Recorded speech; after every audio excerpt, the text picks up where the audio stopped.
This is Talking Drupal, a weekly chat about web design and development from a group of guys with one thing in common. We love Drupal. Recorded live on Wednesday afternoons in a Google Hangout. Visit us at talkingdrupal.com. This is episode 54, June 25th, 2014. Drupal 6 support. Should we officially have a sad trombone sound whenever we say that? Wop, wop, wop, wop. Exactly. Wow, this is an interesting topic today, Drupal 6 support. And before we get to that, it feels good to sort of be back in the saddle again. So we've been dispersed over the past month. You know, some of us have been at DrupalCon. We sort of been here and there. And like this is the first episode in maybe 3 or 4 weeks that we're all back in our offices and doing the same old thing. So welcome back, Jason. Thank you. Thank you. It is good to be back and good to be done with travel for a little while. That's good. You've been in Vegas. You've been in Austin. And I think you're not going anywhere until September again. Yeah, just local events. So I'm part of an online CSS summit this month, and then kind of more related to our own home turf. I am serving as content chair this year for the Design for Drupal event in Boston coming up on August 1st to the 3rd. And as a side note there, today is the last day to submit a session. So if you want to do that, go to boston2014.design4drupal.org and sign up and propose a session. And make sure you're not on your phone so that you can actually type more than 2 sentences when you submit it. Like some people on this show. We don't need to go there, Nick, right? No, we don't have to say. We don't know have to say at all who was responsible for that. Nick.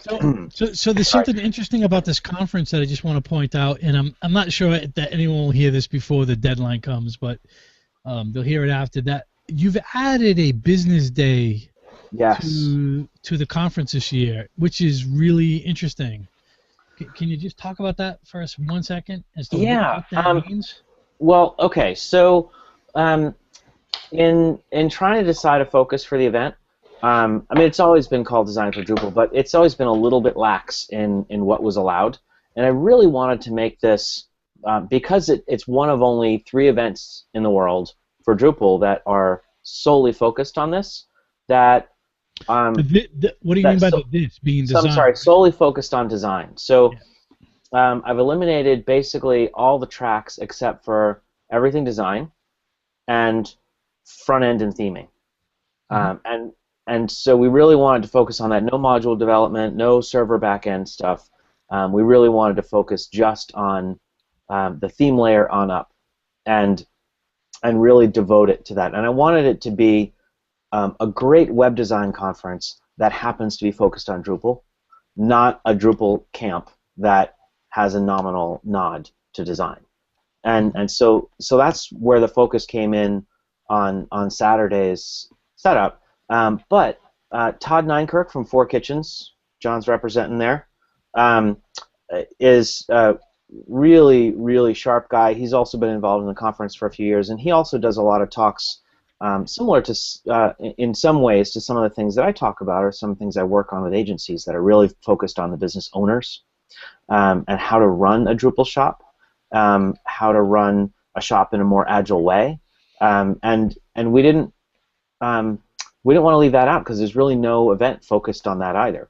So we thought maybe Friday would be the day that we could get shop owners to maybe take off the afternoon or the morning and come learn about some ideas about Agile in a Drupal shop, reasons why you might move towards a responsive workflow, reasons why you might hire a core contributor and allow them to spend time working on community efforts, all things that really hit at the heart of running Drupal as a central part of your business, and that really hadn't been focused on quite so much. So we thought that since we had the expertise and we had the interest, and this, by judging by the session submissions, we have a big interest. So I think we've got a great day lined up. There's going to be a bunch of sessions. There's also going to be a half-day introduction to Drupal that will be going on, so people who want to come in and hit the ground running on Saturday can get a basic introduction Friday afternoon. So it's really exciting, and that business day I think is going to be really good. So one of the things that I feel is always missing in the Drupal community, which you've addressed here on that Friday, is talking to business owners or decision makers about, there's the development side of building a Drupal website. There's also another side of the people who make the decisions to choose Drupal, to manage Drupal resources, and there's never a lot of support in the area for those kinds of people, and you've done that on that Friday, and I think that's awesome. I can definitely see it growing into its own event. There's definitely a precedent for it in the wider web design world. As Nick just pointed out, Kay Van Valkenburg has his company Own Sourcing has a Drupal for decision makers. Nick, is that a session or is it like a whole? No, I don't see it on the site, but that's it's a training that he provides. Yeah. I did mention the camp to him, and he said that he was planning on putting something in, so I can touch base with him again. Great. The other, if you look in the wider web world, Carl Smith and Greg Hoy have put together something for the last few years called Owner Camp, and it's a very small, tends to be invitation-only event focused on business owners and shop owners, and they're also trying to expand that concept as well. I had the chance to talk to Carl about it last week, so I'm pretty excited about that because I think we all learn things individually, and we tried to make it a part of Responsive Bootcamp, but I think it would be better to have things more dedicated to how you bring modern workflows into your agency, how you make the decisions to centralize on an open source platform. How do you count on that? How do you sell it? There's a lot of things that we have to talk about that we collectively have learned, and there's still a lot of shops that need to know. Do you know what's interesting about this is we're still in the intro section of our show today, and we dove right into this camp in Boston, which is awesome. But let's finish. Yeah. Sorry, I didn't mean to derail it like that. No. I think I invited you to do that, by the way.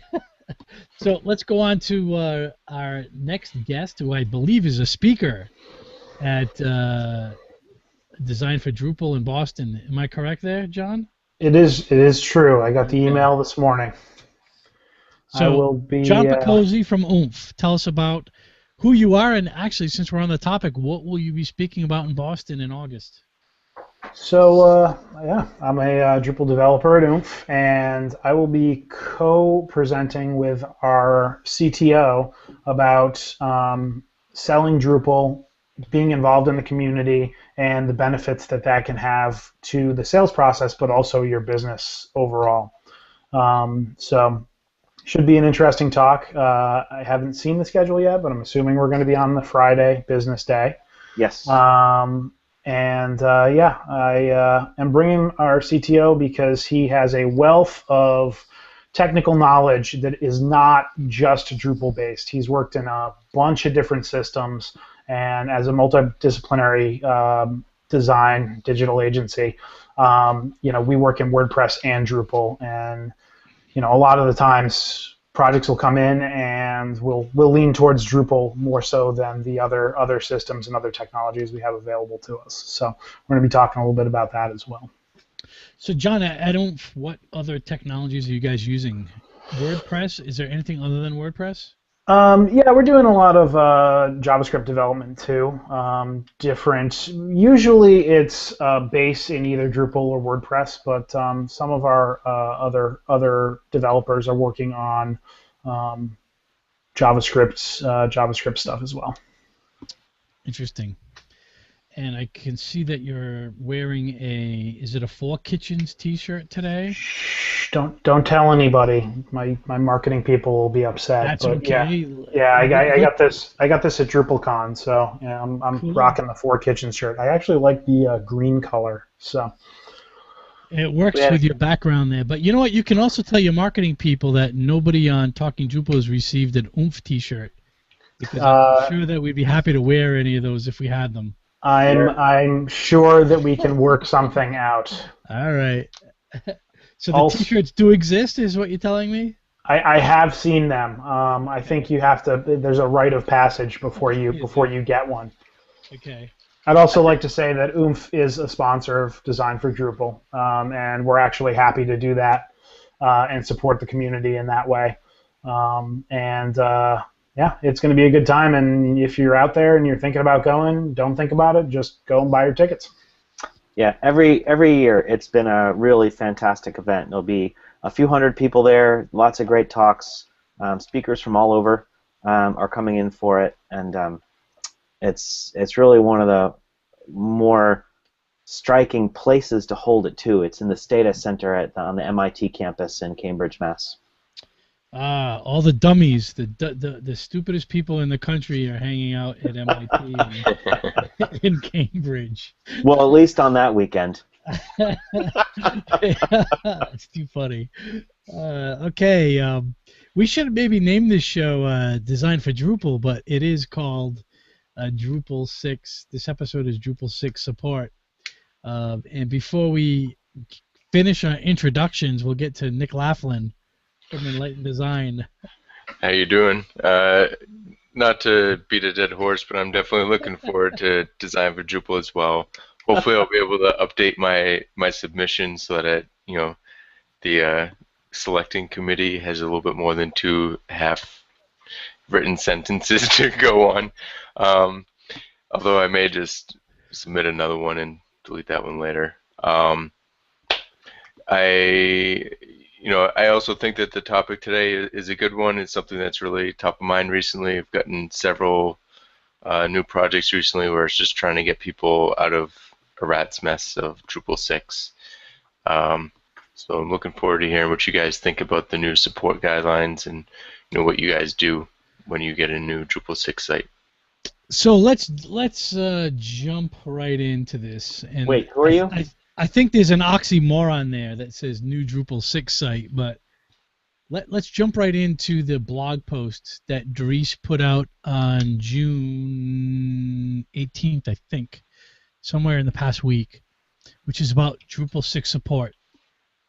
And we'll provide the link in the show notes, but if you go to his blog and look for the most recent article or Drupal-6-support, you'll see what the decisions are that have been made, which in summary is that Drupal 6 will be supported by the organization for 12 weeks after Drupal 8 is launched.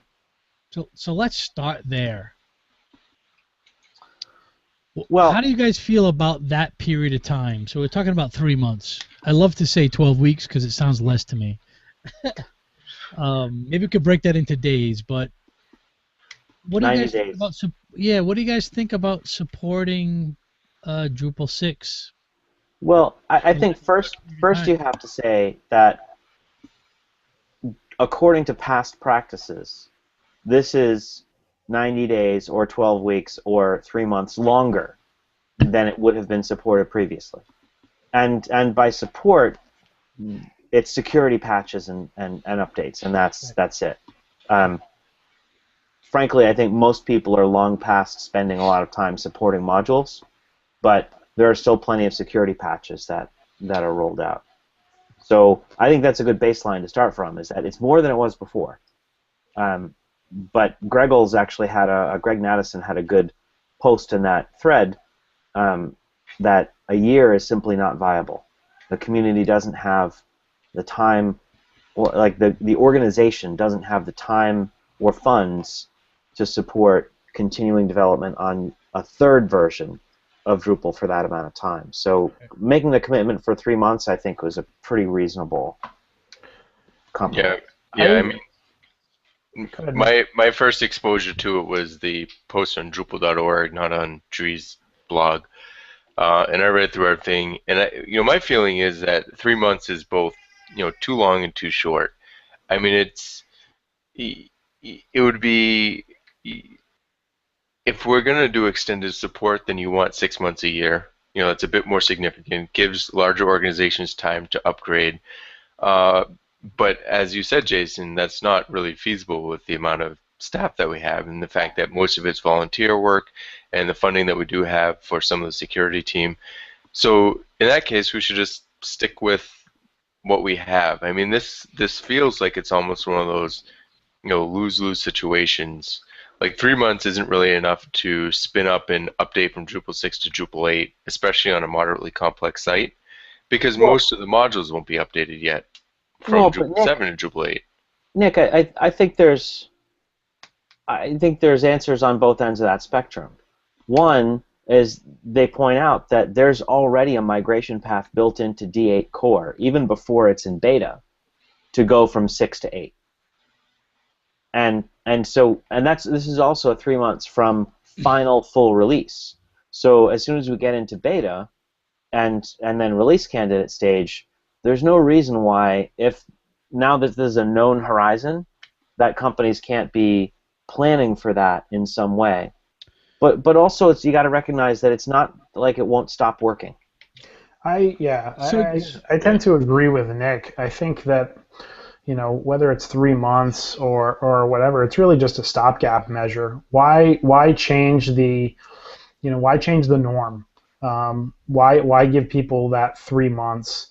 And I think a really important part that Jason just brought up is, it's not like after 3 months or even after Drupal 8 comes to a release, it's going to stop working.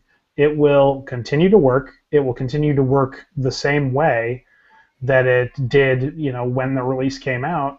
And honestly, if there are security holes in it, there's a good chance that the community will find those through private companies and this, that, and the other thing, doing the research and posting on Drupal.org.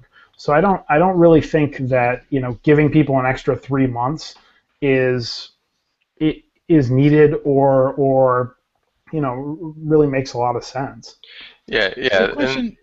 There's a question that I have, Nick. I want to cut you off a little bit. So a question that I have that I want to get your input on, guys, is that the reason that Dries points out that we're extending this by 12 weeks, which is really nothing in the world of development, right? 12 weeks is a blink of an eye, so it's almost doing nothing. Is that there's 200,000 websites in Drupal 6. So it comes to me as the core of the issue here, that really what we're dealing with is that there was never a good migration path from 6 to 7. Is that what we're dealing with 5 years later or 4 years later, whatever the period of time is that to say we never, and I say we loosely, is that we never really gave the Drupal 6 websites a really substantial migration path to get us to Drupal 7. And that's what the problem is. But I've upgraded sites from 6 to 7, and it upgraded meaning what? Rewrite or no, meaning like run the upgrade and install new and there's of course there's work you have to do, but all the content, all the users, I mean, you can do that. I mean, the migration path, and that's so what they've done in Drupal 8 is they've taken away the upgrade possibility and pushed everything towards migration. And I think it's really smart because it's taken away a lot of the problems that we're developing, in that every module had to have an upgrade capability built into it, and it really slowed down the release of new modules. That's all gone in Drupal 8. They don't have to do that at all. So you're saying that you do not think that not having you think that there is a migration path from 6 to 7, and that's not the reason why there are 200,000 websites still sitting on Drupal 6? I think because it's inertia, and it's people who routinely, and this is oftentimes just standard corporate practice, every other major upgrade. Mm-hmm. So they're on 6, they'll move to 8. They're not going to go to 7. Yeah, I mean, that happens all the time. yeah, I think that there's a couple things, and I think it's also good to look. If you look a year ago, there were 225,000 websites on Drupal 6. If you look 2 years ago, there were 275,000. So it's trending downwards. But I don't think that the upgrade path or the migrate path is the issue. I mean, even with the upgrade path from Drupal 6 to 7, it really did entail a rewrite, a wholesale rewrite of the website, whether you use the upgrade.php or not. I think some of those websites that didn't go were because of what Jason just said. It's just they choose every other major release. I think some of it too was that there was just modules that had been written for the project that were using Drupal 6 API, and they didn't want to rewrite it, or using modules that just never upgraded. And those websites will face the same problems with going to Drupal 8 as they did with Drupal 7. And Nick and I are going to agree quite a bit on this episode, I have a feeling. I think another issue that nobody's really brought up is also budgetary concerns. I think that a lot of companies don't want to spend another chunk of change to upgrade their website from Drupal 6 to Drupal 7 or even Drupal 6 to Drupal 8. I think the adage "if it ain't broke, don't fix it" comes to mind, and I think a lot of people who are making the decisions about how the money is spent when it comes to the website are saying, does it work? Yes. Can you use it? Yes. Then what do we need? Why do we need to spend this much money to migrate it or rebuild it, or however the company you choose to go with approaches it? Yeah, and I think that those are the people that need this additional 3-month support, but those are the people that it's going to help the least because they're not going to upgrade anyway. No, they're not going to act. Yeah. Well, and there's also other factors at play with whether or not Drupal 6 is the right answer to continue with for your hosting environment too, because you can't really run it effectively in PHP 5.4, and PHP 5.5 is already out. So, I mean, there's also other elements in the stack that are starting to become an issue. I mean, you can run PHP 5.3, but I mean, I know we'll get into pitfalls, but there's a number of things about Drupal 6 that can cause some really significant issues, especially if you try and modernize too much. But I mean, Jason, you have to look at environments as well, as you just said, but you also have to look at where those environments are hosted. A lot of people are probably using companies like Media Temple and Rackspace to host their websites, and they do upgrades, and if they upgrade and your site stops working, you go, oh, my site stopped working. Okay, I guess I need to upgrade my website. And you pay somebody to fix it, right? But a lot of these companies may be running Drupal on their own servers that they're not going to upgrade because they know it's going to break their sites, or that their hosting company doesn't run regular upgrades unless they're poked or asked. And I think that can be an issue of, again, if it ain't broke, don't fix it. What are the business benefits to upgrading the site to the latest version? I mean, we know that there are speed improvements, performance improvements, ease of use, better theme, that sort of thing. But a lot of these people don't realize that or don't know that. So I think that again goes back to my "if it ain't broke, don't fix it" theory. So we all have Drupal 6 customers. So let's take it internally here. What are we doing with our Drupal 6 customers? Nick, you may have more Drupal 6 customers than any of us. I'm not sure. Okay, so let's talk about that. Yeah, that may or may not be true. So I don't know if you guys know this. I started with Drupal 5, but when I started with Drupal 5, Drupal 6 had just come out, and I actually skipped Drupal 6 myself. I went directly from Drupal 5 to Drupal 7. I've never built a single site in Drupal 6. However, recently, I've been getting many companies that built a site in Drupal 6 5 years ago, and they have no idea where the developer is now. And something happened. There was an upgrade on the server to 5.4, or there was a change to the guard, and they just don't know how to use the site, and they're just asking me, okay, here's our website, here are the major issues we're having, can we fix them? And for me, the major question is, can we band-aid this enough until Drupal 8 is viable, and then do a rebuild, or is Drupal 7 going to be supported long enough for this project to just move them to Drupal 7 now? And more, the answer is Drupal 7 is going to be supported for at least 5 years, probably, at this point. And Drupal 8 is at least a year off. So the answer is try to convince them to update to Drupal 7, and I'll worry about Drupal 8 when it comes out. My goal for pretty much every Drupal 6 site is to try to get them off of it, because pretty much everything that it does well, Drupal 7 did better. And if they're having problems, it's now. When did Drupal 6 come out? It came out in 2007, maybe? No, it was before that. No, I'm sorry. 2008. Yeah.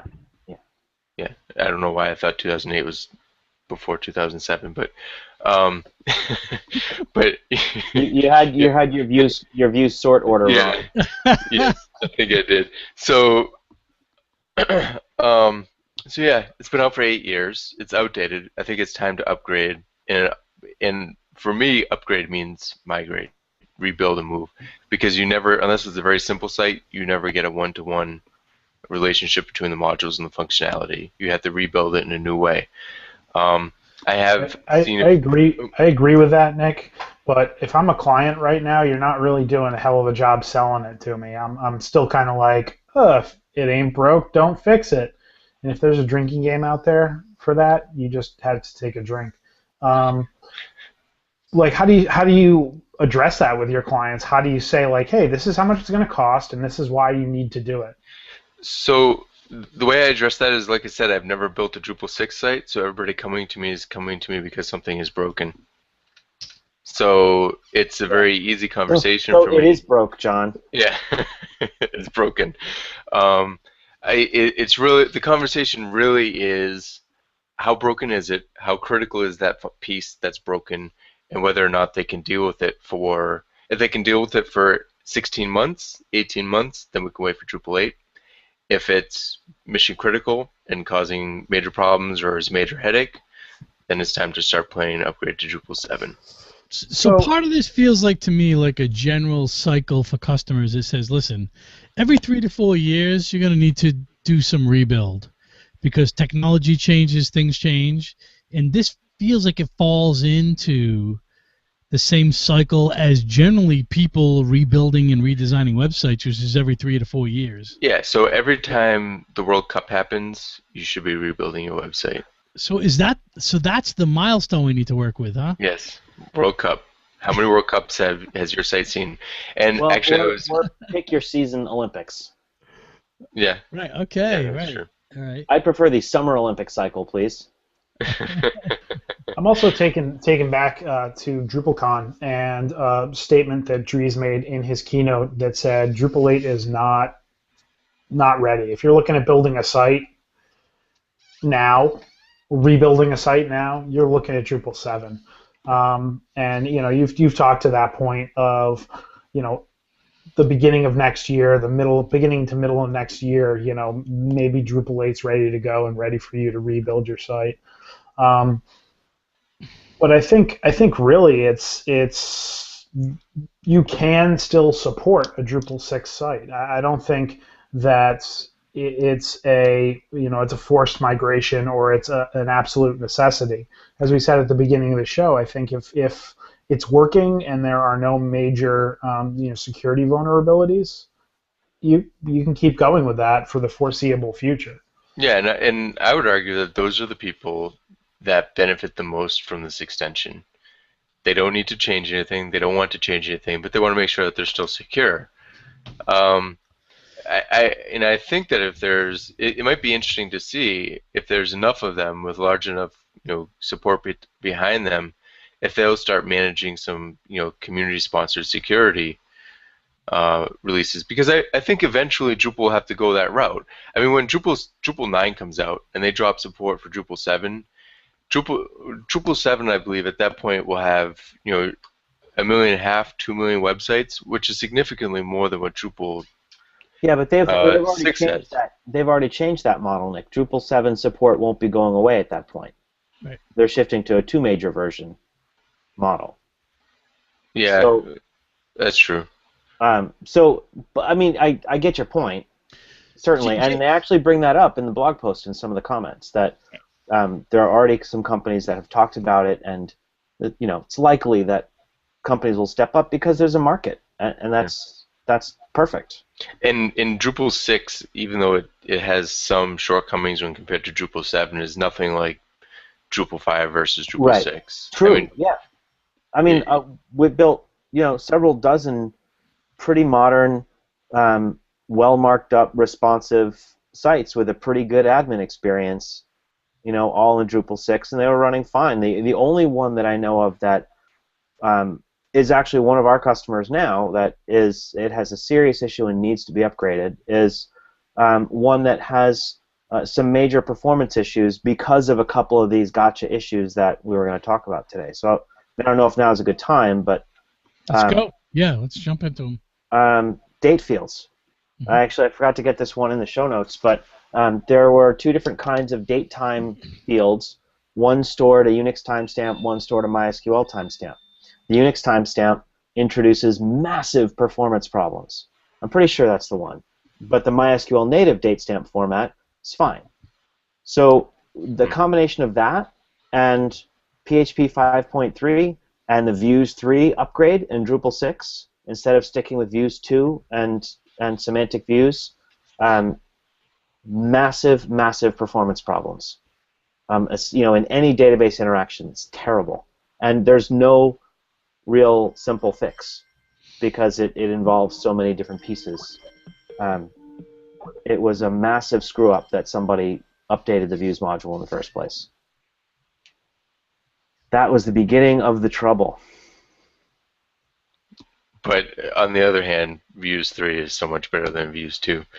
I mean, it's easy to see why somebody would miss that.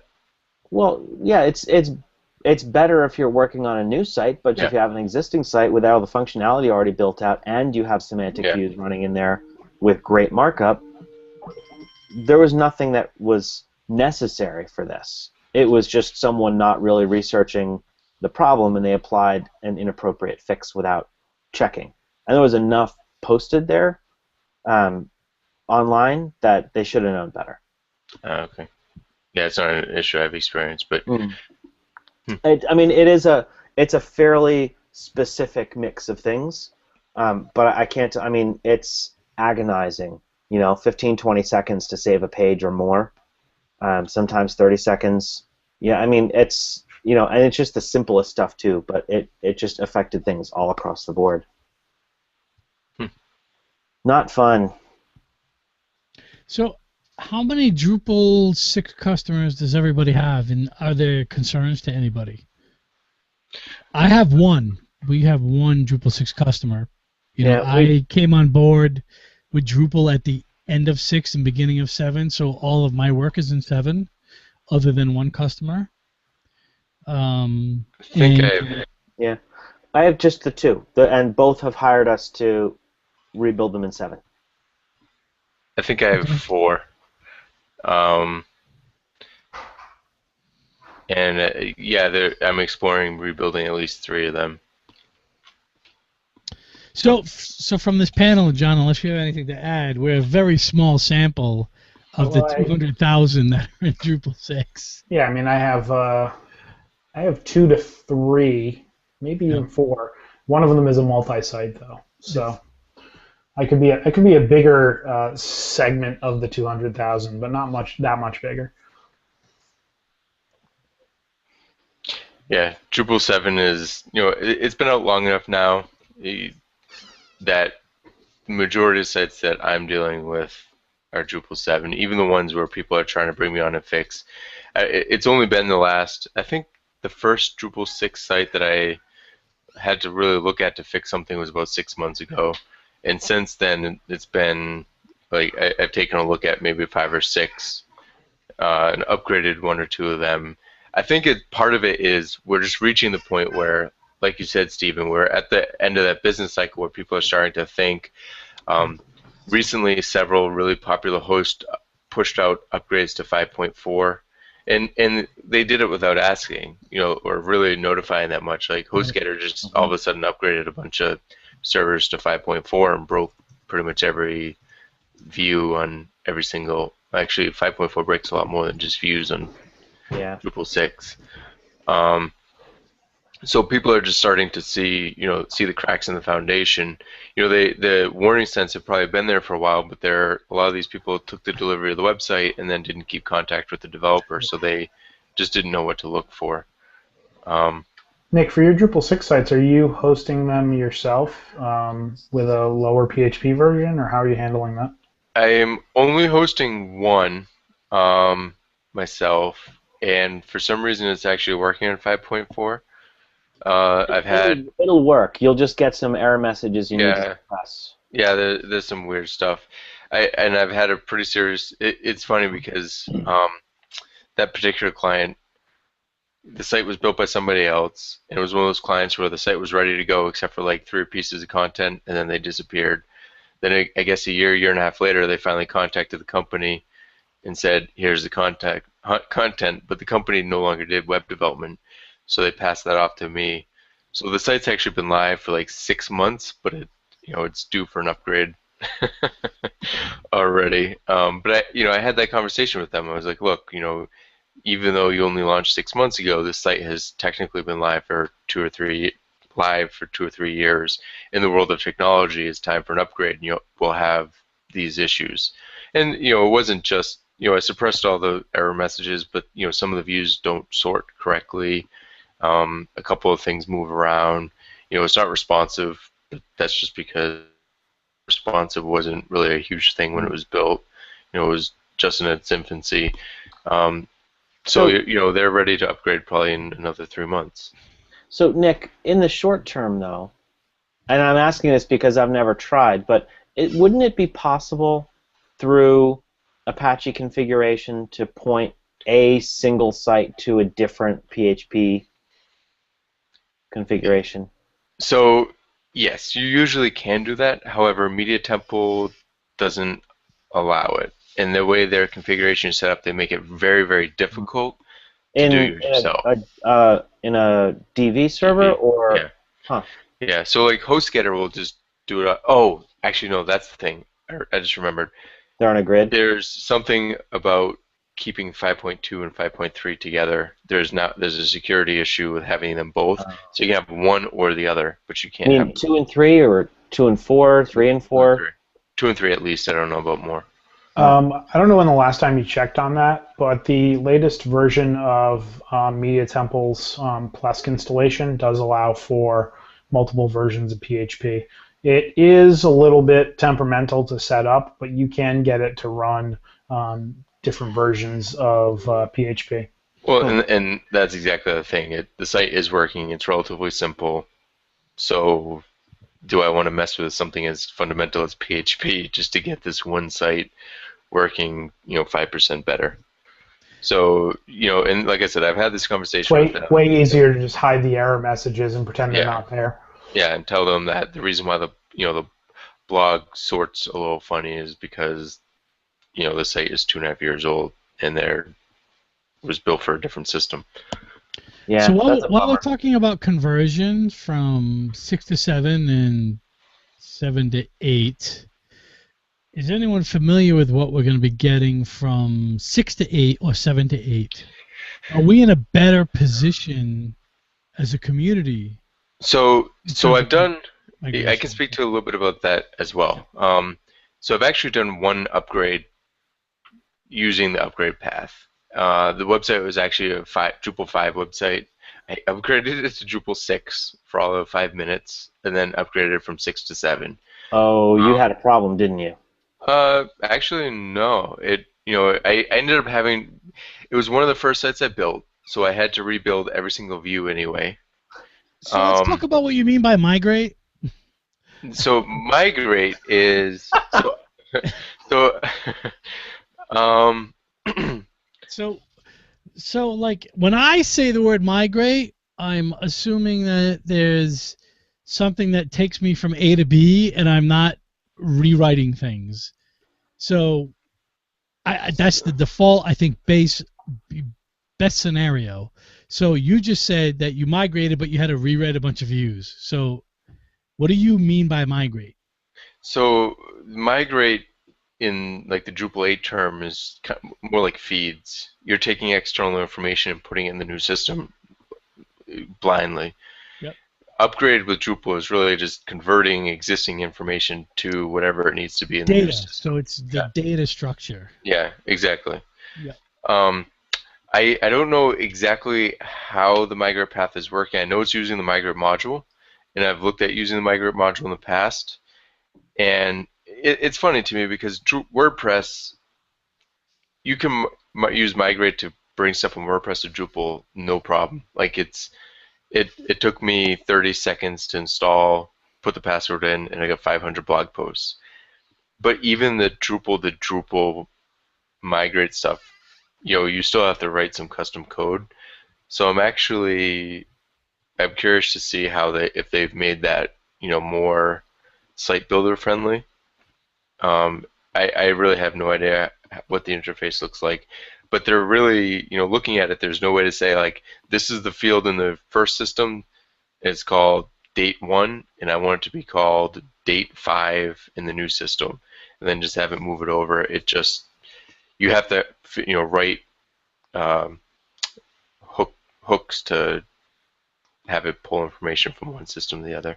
So let's back up a little bit here. There's no way right now that I could take a Drupal 6 or 7 to go to 6 to 7 or 7 to 8 or 6 to 8 and just say, I've got this website, get me to the latest version. Because there's a database conversion piece, and then there's a module and functionality piece. Well, so Steve, that's the fundamental difference. Is upgrade means you are literally upgrading an existing site. You're running a script that is updating the database. It's adding in all the new module files and that sort of thing. Migration is the path that's been standardized on for Drupal 8, where you're mapping old content into new content types.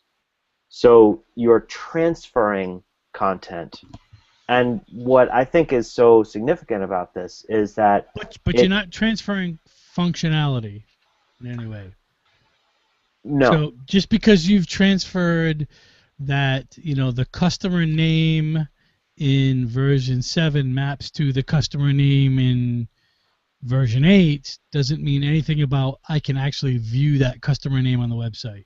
Now, yes and no, because now a lot of configuration is in files and stuff. So right. So the overwhelming need is bringing content and users and associations between those content and users, and that is what is supported in the migration path. Typically, there's a lot fewer views than there are pieces of content. And I think because there's so many changes, I'm okay with that, because what that means is we can bring any content management system into Drupal rather than just Drupal. And I think that's going to be really much more significant after launch, when Drupal becomes a solution that is far easier to get into than any other, and salvage all of the content. Because most of the time, when you are redesigning, there's quite a lot of that stuff that you'd be scrapping and rebuilding views anyway. So to me, there's less. I know you're shaking your head, Steve, but in terms of the things that have to happen, this saves on the biggest headache that I've encountered, and rebuilding views, while it's not nothing, it's certainly less than dealing with importing and mapping all that complex content. One thing to clarify about Jason's point is that there is a method for bringing in content from other content management systems in Drupal 6 and Drupal 7. It's not just specific to Drupal 8. Right, the migrate module. Right, and you can use WordPress migrate to migrate in from WordPress. So it's not like with the advent of Drupal 8 we're going to have like this great ability to bring in content from other content management systems. We've had some semblance of that ability right along. Except one quick thing is WordPress is the only one where you can say, here's the username, here's the password, and it will move it in. Everything else requires writing a custom. Migrate is an API. You have to write your own module to get anything else in. That being said, like I said, I have run one website where I ran the upgrade path. So and this is to answer your earlier question, Stephen. I had the Drupal 5 files and everything. I deleted those, put the Drupal 6, ran update.php, remove those, put Drupal 7, ran update.php. Now the migrate path is a little bit more like this. What I do now, I upgraded a Drupal 6 site recently to Drupal 7, and I just built the Drupal 7 site the way it needed to be, and then I went back to the old site and wrote, using views data export, wrote a couple views that would export the content as a CSV that I wanted to capture. And then I wrote a couple of feeds on the new site that would then import that content. That's kind of like what the migrate is. So in that second system, feeds has no way of knowing where it's coming from. Feeds doesn't know if it's coming from Joomla, WordPress, just an Excel file. But with the upgrade knows it's coming from Drupal version 5.29 to Drupal 6.0, from Drupal 6.0 to 6.20, from 6.20 to 7.0, etc. So the upgrade path knows where it's coming from and going to. The migrate doesn't care where it's coming from, but it knows where it's going to and gives you a way to specify, this field goes here, this column goes here, etc. So hopefully moving from things like Drupal 6 and Drupal 7 will be more standardized like WordPress. But I think one of the reasons why we can do the plug and play with WordPress is WordPress's content modeling is so much more simple. So for whatever the reason is, I guess Jason made that comment that I'm shaking my head earlier. It's because, if someone's built a website in Drupal 6 or 7, and they've sort of used some standard, they're not, I quote unquote standard modules, views and stuff, you just can't move your website. I mean, there's no simple path to say this is what I have and go to the next version. And I do think that's why there's 200,000 websites sitting in 6 that aren't in 7 today. And there's probably a bunch of those websites that are using these quote-unquote standard modules that you use in Drupal. But those ones you can run an upgrade to go from 6 to 7.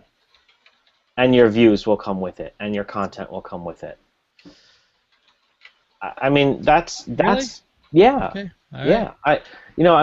Then why do you suspect there's 200,000 websites sitting in that that haven't moved in 4 years? For the same reason why there's literally tens or maybe even hundreds of thousands of blogs on WordPress.com that are completely, for all intents and purposes, dead, because people create websites and then things go defunct. But sure, sometimes this is not a Drupal versus WordPress. No, it's not at all. Okay. Not at all. It's just simply I'm just pointing out it's the same issue.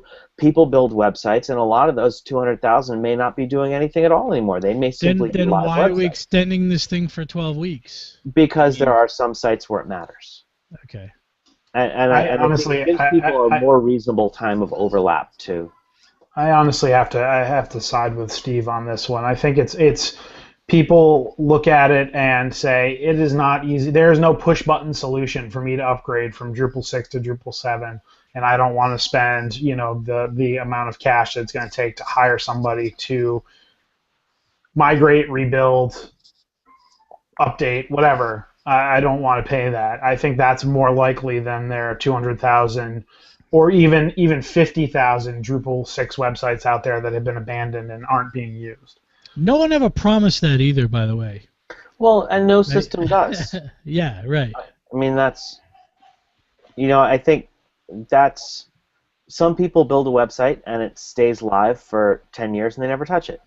And then other people that where the website is a big part of their business and it's part of what they spend money on. Maybe there's a recognition that it could be done better than it could have been done 4 years ago. 4 years ago we didn't have responsive design. One of the things I like about Drupal 8 is that, like, what I consider the core functionality that I use in Drupal is being brought into core officially. So I'm assuming that the next version of Drupal, let's say it's 9, that the core functionality that I use there'll be a direct migration path. Well, Because I'm not using contributed modules at that point, per se. They're core modules. And if I can stick with those, then I'm in a position that the migration path will be much smoother.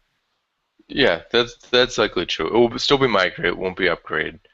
But every new version of Drupal has done that. They pulled in all the major modules that everybody used. I mean, some of them didn't make it into Drupal 6 or Drupal 7, like views, just for complexity issues. But every time there's a new major release, they pulled in something that everybody used. So. All right. Anything else we want to talk about this with this? I've actually got two quick. Support. I see that, John. Go ahead. Two quick fire questions, just one word answers. I'm just curious. That doesn't exist. No, seriously, let's try it. So you have a Drupal 6 site. Are you, and your client comes to you and wants a new either Drupal 7 or Drupal 8 site? Do you sell them on an upgrade or a rebuild / migration? Jason? I can't give you one word because unless it depends, because you have to look at the existing site before you can make that determination. So and sometimes it doesn't matter to the client. It may be easier for me to completely rebuild it. They don't need to know or care. I can give them a price and say it may go one way or the other, but functionally you will end up with the same content in your new website. Right, but there's a price difference there. My answer is this: if it's built in Drupal 6 and I have one or two of those, chances are it needs also a refresh on the design because it's probably 3 years old or longer. So the discussion is about redesign and rebuild for me. Nick? It's always rebuild. I mean, Drupal 7 puts you in a better position. There's also I won't run upgrade. One thing that when you mentioned Drupal 5 to 6 to 7, there was one weird thing that I found that caught me out early on, and maybe it was just fixed in later versions of D7, but there were some things about the database that lingered on when you did an upgrade from 5 to 6 and then tried to do an upgrade from 6 to 7. There was a little legacy D5 database stuff that caused massive errors. And this was pretty early on. I actually experienced that with, it might have been the Drupal PVD site, because that was built on a sandbox that had been updated from 5 to 6. And then when I took that from 6 to 7, it was really painful. So generally, rebuild is better, I think. Yeah, I would agree. Okay, next question. Next question. Yeah. Really, really easy, really basic. You have a Drupal 6 site. It's not on fire. It's been updated. It's running fine. Do you go to Drupal 7 or do you wait for Drupal 8? Jason? Without a compelling reason, I would wait. I would wait too, unless there's a security issue. Yeah, it's the same here. But design could be a compelling reason. Well, sure. I mean, that's, but I would also, if we're going from D6 to 7 with one client because they wanted it to be responsive, and they wanted to update some of the design, and they were doing an overhaul of the content. So with all of those things going on, it was easier for us to just build them a brand new site in D7 that already had a responsive theme and everything else, and just migrate in the content, because it's not a huge site. The other one that we're working on now has literally thousands of users, thousands of posts, tons of comments. That one we have to look at trying and upgrade, because I don't have the chops personally to migrate that amount of stuff and preserve those relationships. Okay, let's move on to module of the week. Okay, so I think this week it's module I put up. This week's module of the week is views field view, and you have to be very careful when you're looking it up because there are half a dozen modules with similar names. It's views plural field view. It's a cool little module. I think it's on like 50,000 websites or so, so it's pretty well used. It allows you to embed a view into another view as a field. So an example of when you might need this is when you need to build a view on a different base table than the current view is built on. So say you have to pull the most recent example that I used it on, I needed to be able to find out what the NID was of a particular web form so that I could use that as a rewritten link in the view. However, the base view was built off of a separate content type, so I couldn't grab that. So I needed, I don't know, I might be confusing the matter a bit more. It's kind of, as I think Steven said this morning, or maybe Jason, it's viewsception, views within views. Well, one way to think about it would be if you have a list of courses and then you have instances of those courses that are being taught, and you need to, I mean, you could do a relationship and then try grouping, but that might be more cumbersome than you want, where maybe you want to have this filterable list and searchable list of courses, and within each one have a field that shows all the times that that course is being taught. So that might be a different content type related. So something like that, where it's a list of related items that would be more cumbersome to do through a relationship, because then you'd be, lots of one-to-manys, creates a huge amount of filtering and churn in terms of figuring out record sets and getting unique results and stuff like that. Now, the cool thing about the views field views modules, you can also pass, if you have contextual filters on the insorter view, you can pass those. Nice. You can pass them. So you can, for example, say one of the fields is the NID of the current node and pass as a contextual filter to the internal view. I found I've needed to use it 3 or 4 times over the years, and each time it's been a real savior. I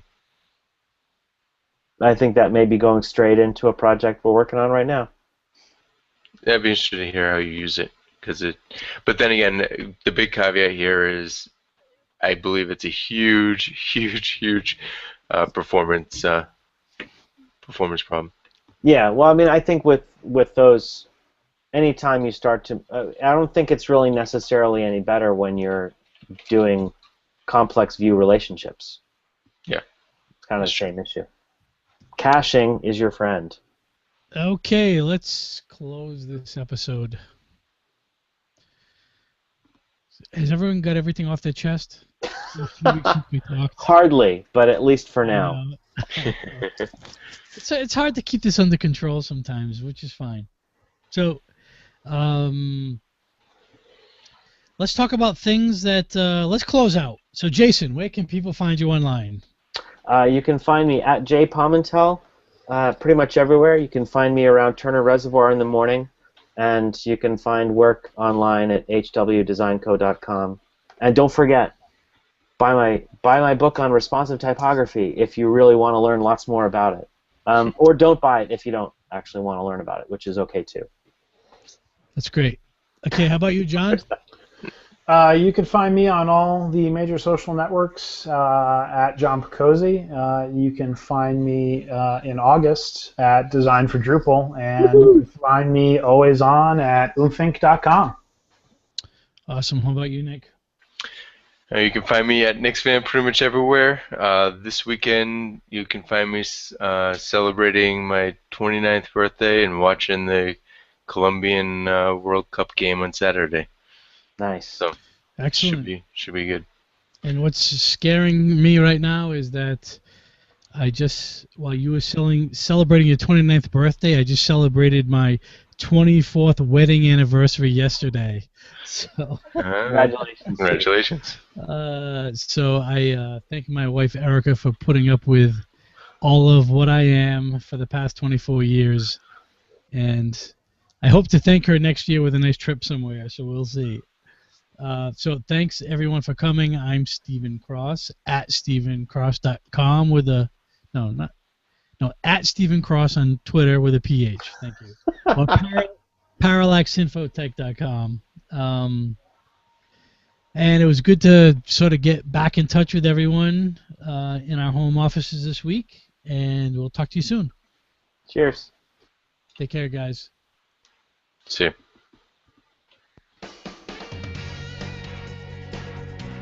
That's the wrong outro music. We'll try this one. There we go.